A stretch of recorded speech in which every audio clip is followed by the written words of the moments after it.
et dis merci aussi à tous les intervenants. J'ai beaucoup appris en quelques minutes. Je suis là aujourd'hui pas pour représenter l'Église. Je suis là pour représenter les artistes en général. Artistes, musiciens, chrétiens, non chrétiens, peintres, artistes comédiens. Et je suis très honoré de représenter tous ces hommes de talent. Je vais commencer par dire ceci. La République démocratique du Congo est un pays regorgeant plusieurs génies dans les domaines artistiques.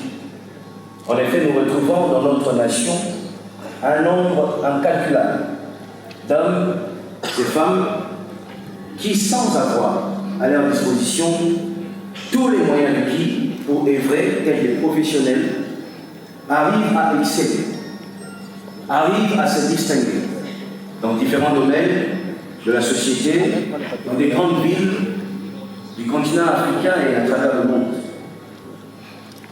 Nous nous retrouvons face à des artistes avec des parcours hors du commun. Il s'agit d'hommes et de femmes qui sont partis de leur village avec la rage de vaincre, en tant qu'artistes bien sûr, et qui se sont retrouvés aujourd'hui à livrer des concerts dans les plus grandes salles du monde, devenant ainsi des sources d'inspiration pour plusieurs générations. Pourtant, ces mêmes artistes n'ont reçu de revenus à leur juste valeur dans leur propre pays. Exemple des artistes qui font aujourd'hui la musique plus populaire. Ils ont tellement espéré, attendu, vivre de leur art. Ils ont conclu que c'était très difficile. Et aujourd'hui, ils sont plongés dans les libans. Mais le peintre ne sait pas faire les libans. Les dessinateurs, qui est artiste, ne sait pas faire les libans. Musicien gospel que je suis, j'ai choisi de chanter et citer que le nom de mon Dieu dans mes chansons, donc je ne sais pas faire les libans. Nous avons donc besoin de vivre de notre art, de notre travail. Et c'est pour ça que je suis là aujourd'hui pour représenter ces artistes. Lorsque j'ai reçu cette invitation, je suis allé hier même consulter quelques artistes comédiens, j'ai consulté quelques artistes musiciens, même populaires. J'ai consulté aussi les familles de ces musiciens, parfois décédés. Leurs mères, leurs sœurs, leurs épouses m'ont parlé. Alors ce que je vais dire ici, quelques pistes de solutions que je vais proposer, ne sont pas mes idées à moi seul, mais les idées de toutes ces femmes qui ont perdu leur mari et qui voient les œuvres à la télé, à la radio, mais ne savent pas vivre les œuvres de leur mari et leur père. Je vais proposer quelques pistes de solutions, comme j'ai dit ici. Je vais commencer par la première, directement, parce que j'ai 10 minutes. Nous souhaitons, nous artistes, nous souhaitons que le gouvernement puisse veiller sur la gestion active de l'unique, j'insiste, l'unique société des droits d'auteur et des droits voisins. Je cite Sokola. Pourquoi? Nous estimons que si le gouvernement s'implique, déjà ça va installer un climat de paix autour des gestionnaires de la société. Parce qu'en ce moment c'est très difficile. Ça va permettre à ce que les gouvernements puissent connaître les réels besoins des artistes, mais aussi connaître les vrais besoins de cette société. Permettez-moi de vous donner un exemple. Aujourd'hui, pour exemple, moi qui suis là devant vous, parfois nous pouvons recevoir 20 $, 30 $ de la Sokola. Tout de suite, je me mets à réfléchir. Je me dis, j'ai reçu 20 $, mais je ne sais pas par quel mécanisme ils sont passés pour que j'aie ces 20 $. Étant artiste, à la recherche de la perfection, les artistes sont très philosophes. Je réfléchis, je me dis, peut-être que ce n'était pas 20 $, c'était peut-être 30, on a enlevé 10 et j'ai 20 $. Et ça crée une crise, comme ça. Le monde a évolué. Si nous pouvons aller du côté du numérique aussi, au niveau de la gestion de ce boulot. Nous avons des boîtiers qui existent aujourd'hui, qui peuvent être placés dans des chaînes de radio, télévision, les boîtes de nuit pour les artistes populaires, les bars, qui permettent aux artistes de connaître exactement, d'avoir les informations sur comment leurs œuvres ont été exploitées. À la fin du mois ou à la fin de l'année, lorsque j'ai $20, je sais comment les choses se sont faites pour que j'aie ces $20. Ça va déjà permettre à ce qu'il y ait confiance entre les artistes et ceux qui gèrent les artistes. Et tout le monde réclame ça. Deuxième chose, je propose aussi que nous puissions trouver un moyen pour qu'il y ait une collaboration entre les sociétés étatiques et la SOCODA. Je vais donner un exemple simple.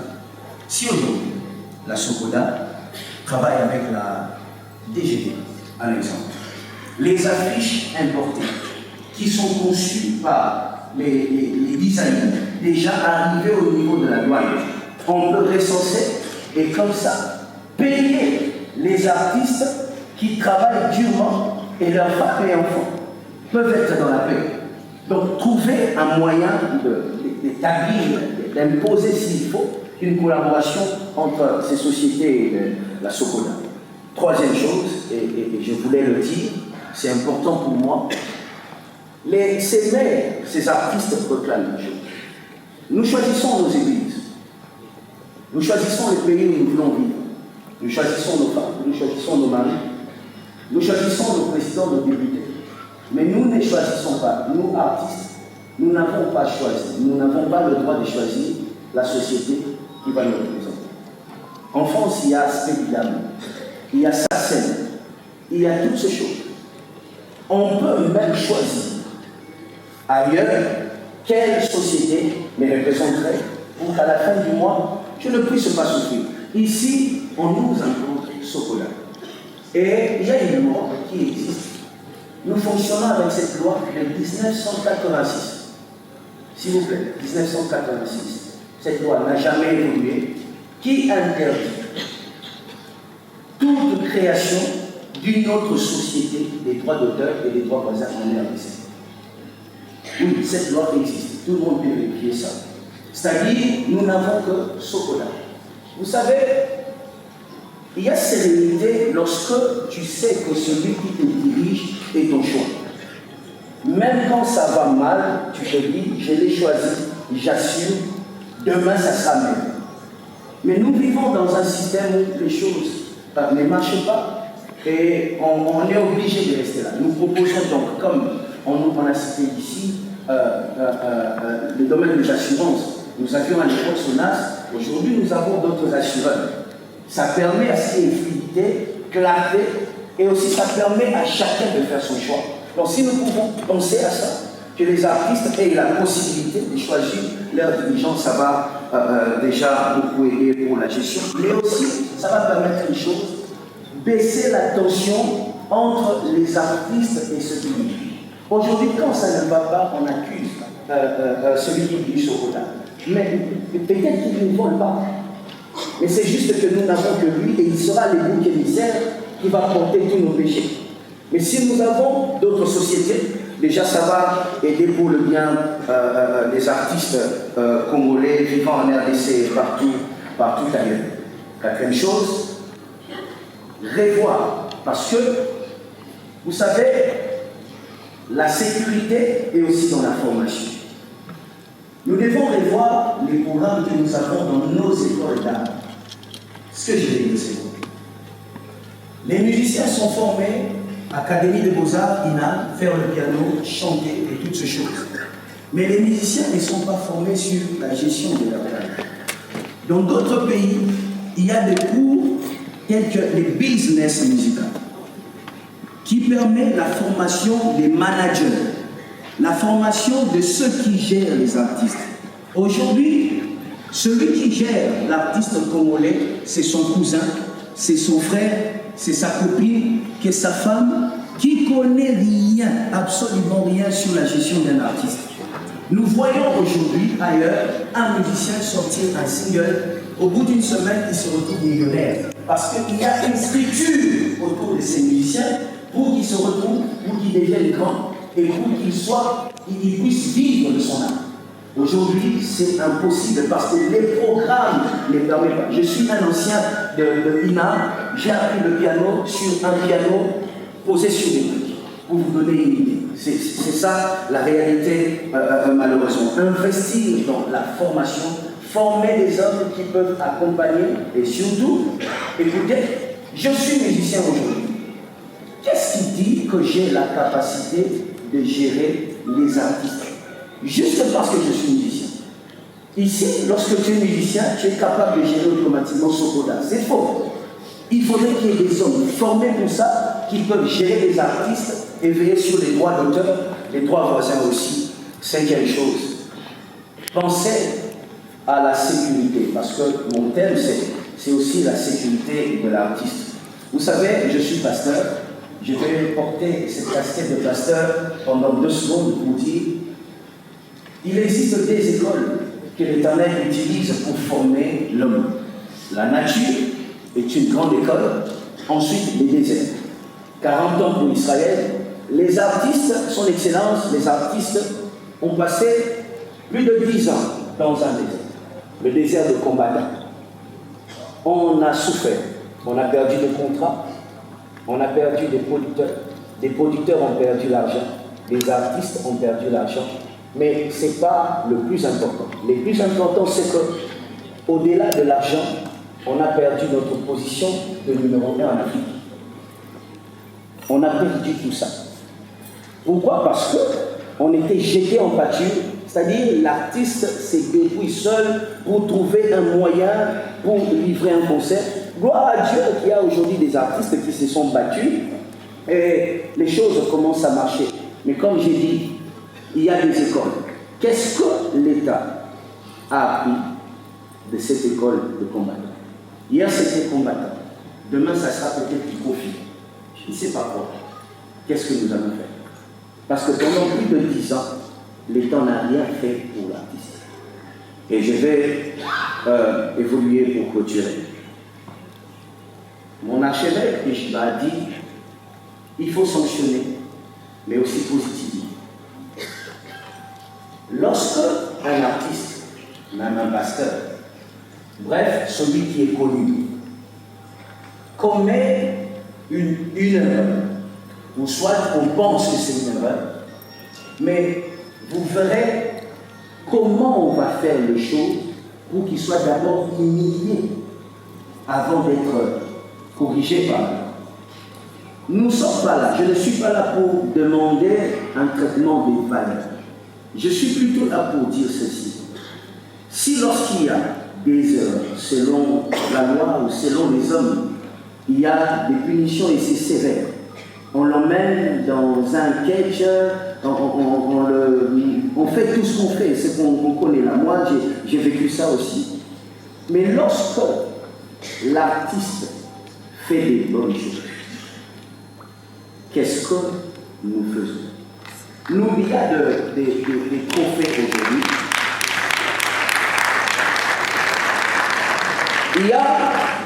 Nous avons dans nos maisons, Excellence, des trophées que nous n'avons pas envie d'avoir. Je vais vous expliquer. C'est un homme qui pense 2028, qui se dit, je dois être candidat, député. Alors, je vais créer une sorte de trophée, inviter les musiciens, m'afficher avec eux. Ils sont connus, par eux je serai connu, et puis c'est tout. Ce sont les trophées que nous avons dans nos maisons. Qu'est-ce que l'État nous donne?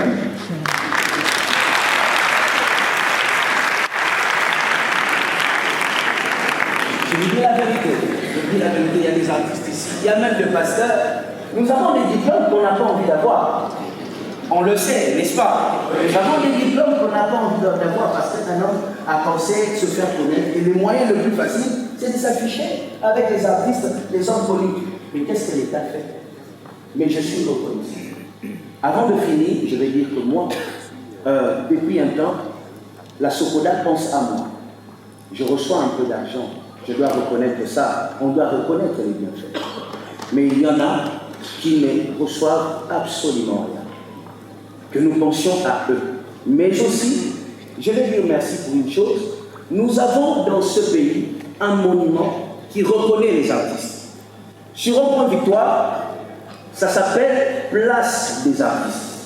Je bénis Dieu pour ça, il existe au moins un lieu où nous pouvons placer nos noms. Mais à une condition, il faut mourir.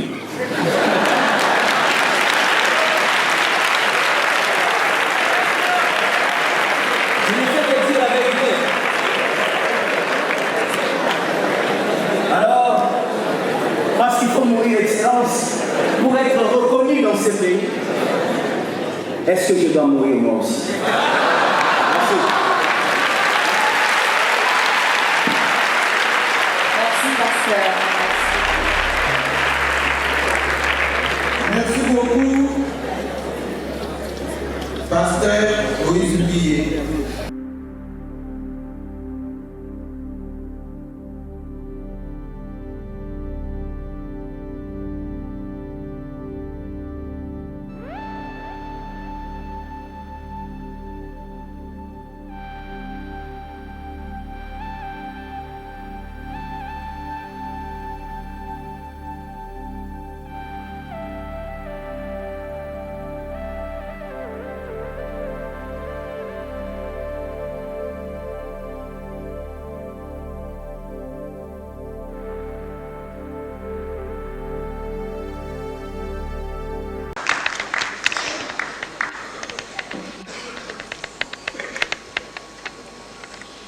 Acceptez que je dise shalom à toute l'Assemblée.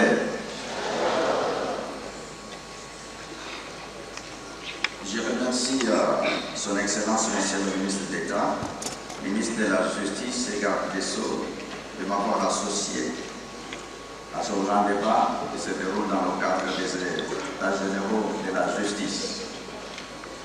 Pourquoi la justice congolaise est-elle qualifiée de malade? Quelle thérapie face à cette maladie? Mes remerciements vont également au comité pédagogique qui m'a confié le son argumentaire pour dire quelques mots. Une partie de ce que je devais dire a été attaquée par mes prédécesseurs, notamment le directeur Willy, qui nous a parlé des causes de la prolifération. En parlant des causes, il a parlé des causes administratives, il a parlé des causes socio-économiques, et puis, moi je vais peut-être y ajouter des causes spirituelles.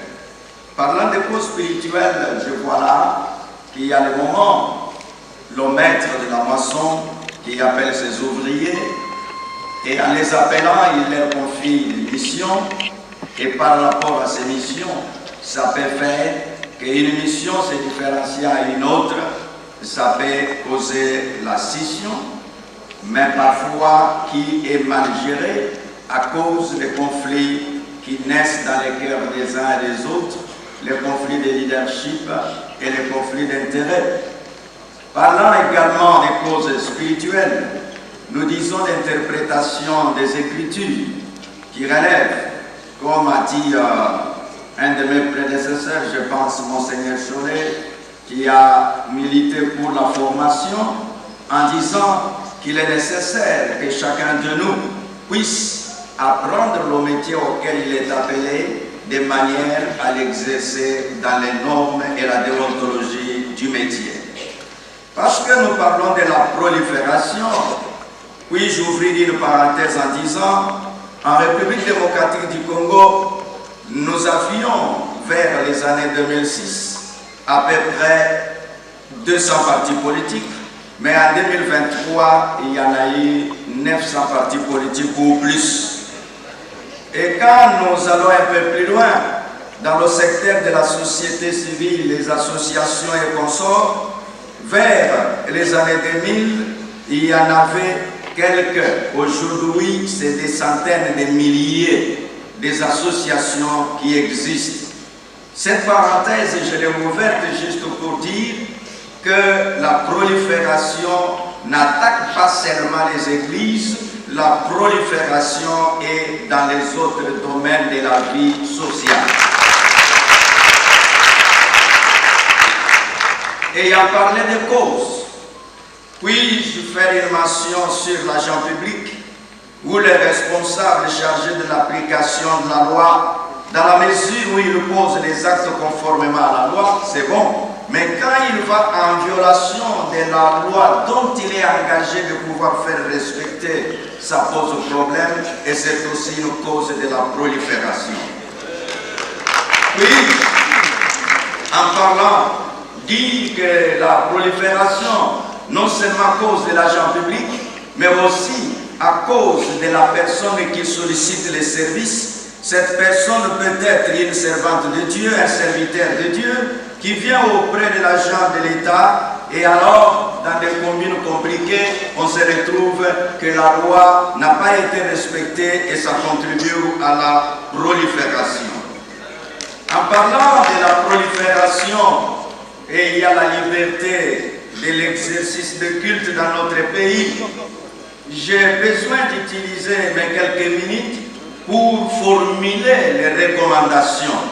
Parce que c'est de cela dont tous nous avons besoin afin que nous voyions que ces états généraux, quand j'entendais le ministre d'État et le ministre de la Justice et garde des Sceaux, son Excellence Constant Moutamba parlait, je me disais que chacun de nous, c'est-à-dire non seulement ceux-là qui sont là pour dire la loi, nous voyons les juges et les magistrats, mais chacun de nous, toute la population, dans ces différentes catégories, nous sommes appelés à nous approprier de ces états généraux et de dire, oui, la justice en tant que colonne vertébrale de toute une nation, si chacun met de ce qu'il peut à l'édifice, ça va apporter amélioration. En parlant des recommandations, je vais les cibler en 3 types. 1. Je vais m'adresser au gouvernement de la République. Nous avons entendu qu'une des causes de prolifération, c'est le manque d'emploi. Quelqu'un ayant vécu le chômage et il trouve que parfois, regrouper quelques personnes et puis recevoir l'offrande, ça devient un travail, alors ça pose problème. Donc, au gouvernement de la République de multiplier les efforts dans le domaine de la création d'emplois. Parce que je parle de recommandations, j'en ai à peu près 14. J'ai donné une première. Je me tourne au niveau du ministère de la Justice et garde des Sceaux. Là, je demanderai à son Excellence, Monsieur le ministre, de tenir compte des différents textes qui existent déjà. Et là, je parle en donnant un exemple d'un arrêté ministériel de 2009 où le gouvernement de la République à son temps, dans le Conseil des ministres, avait constaté qu'il y avait lieu de trouver la possibilité d'assainir, de mettre de l'ordre afin que les différentes associations dites confessionnelles, soit ils se regroupent et qu'en ayant cet alignement, ça permettra de savoir qui fait quoi, au nom de qui il le fait et qui le contrôle. C'est là qu'il y a eu la création de l'interface de l'autorité de régulation. Donc si cet arrêté est pris en compte, vraiment ça va aider. Je ne dis pas que ça va éliminer la prolifération, mais ça va aider à contenir dans une certaine mesure. 3. Au ministère de la Justice, respecter et faire respecter ces actes légaux relatifs à l'exercice des cultes. Pourquoi je dis respecter et faire respecter? C'est pour que chacun des agents commis, là je félicite son Excellence, Monsieur le Ministre, d'avoir aidé. Parce que dans nos communes, on trouvait les églises qui ont comme ministère des tutelles le ministère de la Justice, se retrouvaient à avoir affaire à DECO, qui est un service de développement communautaire et consorts, et ça présentait beaucoup de confusion. Sur ce point-là, c'est en mettant les services du ministère de la Justice dans ces différents endroits, ça fera une cohésion. 4. Octroyer des différents privilèges à toutes les confessions religieuses. Là, je dis les différents privilèges. J'insiste sur ce point. En lieu et place d'avoir un traitement sélectif favorisant une ou deux confessions au détriment de autres, qui du reste sont très représentatives en République démocratique du Congo.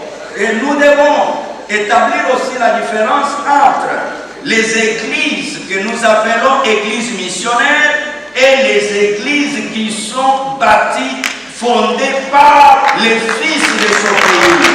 C'est là, il faut ce travail parfois très appréciable, mais parce que dans toutes les bergeries, il ne manque pas de brebis galeuses, automatiquement on met tout le monde dans le même sac, mais il y a les gens qui font un travail appréciable. C'est là, parce qu'il faut un traitement équitable, si même il y a moyen de réviser certains accords avec certaines confessions religieuses qui privilégient les uns au détriment des autres, en tout cas notre voix sera entendue. 5. Mettre en place un comité permanent de suivi de mise en œuvre et d'évaluation des actes de gestion. 6. Redynamiser ou actualiser les protocoles d'accord de partenariat qui existe entre le ministère de la Justice et garde des Sceaux avec l'Église de Réveil du Congo qui est l'interface de mouvements charismatiques et autres en République démocratique du Congo. 7. La révision de la loi 004 s'avère indispensable car la vie sociétaire et la situation que présentent les églises évangéliques oblige de repenser un encadrement juridique adapté. 8. Sanctionner positivement ou négativement son personnel chargé de faire appliquer la loi. Quand un fonctionnaire n'a pas fait ce qu'on attend de lui, qu'il soit sanctionné. Si un fonctionnaire fait ce qui est bien à longueur des années, qu'on puisse aussi les sanctionner positivement, soit en lui donnant une promotion, soit en lui accordant une prime. Comment faire connaître et respecter les réglementations d'implantation d'églises et organisations de culte? C'est la 9e recommandation. Doter les confessions religieuses des outils juridiques de régulation et de sanctions en cas de non-respect des règles, en encourageant l'alignement au sein des confessions reconnues par le protocole d'État. 10. Créer une agence intracommunautaire d'identification et d'octroi de permis d'exercice ministériel, qui sera un organe de gestion mixte, c'est-à-dire ministère de tutelle et la confession religieuse. La création de cette agence aura pour conséquence l'honorabilité de ministres de culte, la diminution des ministres de culte autoproclamés, la dotation au ministère de la Justice d'un répertoire de tous les ministres de culte opérant sur le territoire national. 11. Prévoir un mécanisme organisant des formations, renforcement des capacités sur la réglementation du secteur par les experts du ministère d'une part et la déontologie par les experts de confessions religieuses d'autre part. Ceci avant l'octroi du permis d'exercice ministériel qui sera considéré comme un numéro d'identification nationale pour le ministre d'occulte. 12. Limiter le nombre des églises par avenue, ce que nous appelons la distanciation. Et c'est là ma proposition. Au lieu de 100 mètres comme c'était écrit avant, au lieu de 500 mètres comme disait son Excellence Monsieur le Ministre, moi je propose 200 mètres entre les deux églises. Cette mesure sera applicable aux églises nouvelles, car les anciennes ayant déjà des structures établies et peuvent être dispensées. 13. Contrôle permanent des églises par l'État congolais en collaboration avec les confessions religieuses. Aux confessions religieuses, que les confessions religieuses s'engagent avec leurs fidèles dans la lutte contre la pauvreté et les antivaleurs. Que 15. Les confessions religieuses doivent apprendre à tous les opérateurs l'utilité de l'observance des lois du pays. Que les responsables comprennent que l'Église, en tant qu'association, est apolitique. La liberté de religion a comme soubassement la loi, sans laquelle l'arbitraire serait érigé en mode de gestion. Une collaboration entre le ministère de la Justice et garde des Sceaux et les confessions religieuses en général, et là je peux dire aussi en particulier avec l'Église du Réveil du Congo, permettra d'éliminer les excès et combattre la prolifération. Que Dieu bénisse la République démocratique du Congo.